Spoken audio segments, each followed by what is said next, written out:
Magandang araw mga kalmado, nasiraan pala tayo ng motor nung nanggaling tayo sa Manila. Kaya ngayon, tara at samahan nyo akong ipagawa yung naputol sa ilalim ng ating Suzuki Bergman Street 125. Ganito nga pala yung sa ilalim ng motor natin. Oh my God! Naputol yung mismong pinag-iikutan ng nuts para mahigpitan yung elbow natin at para hindi sumingaw. Makalipas ang 30 minutes ay nabaklas na nga ang kalahati ng ating motor. Ito na nga pala yung pinakakailangan nating matanggal. Medyo may natira pa naman kaya hindi na sila mahihirapang tanggalin yung naputol. Nandito nga pala tayo sa kabilang shop para ipatanggal yung naputol. Ipapakita ko sa inyo kung paano ang diskarte at paano ginagawa kapag ganito ang nasira sa motor mo.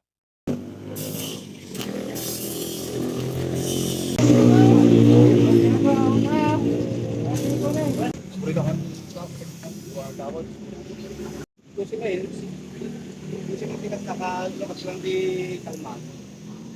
Puro baro din yung Wow! kawain na. Yun lang yung ginawa ni Kuya.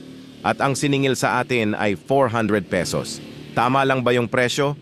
O masyadong mahal? Comment down nyo na lang.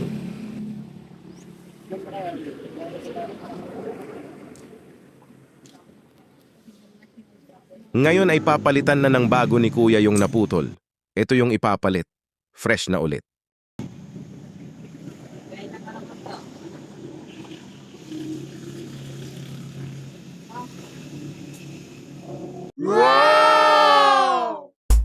Kaya pinay-insurance sa bagat ko.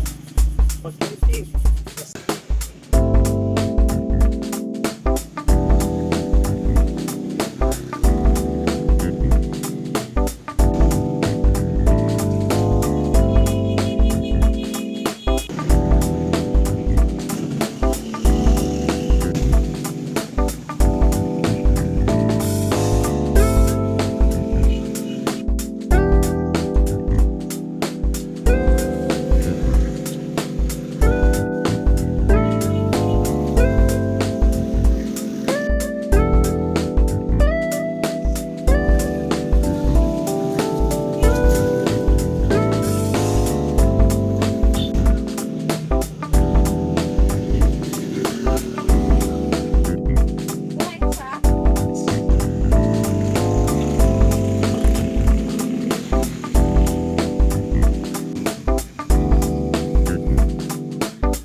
Ngayon, start na natin.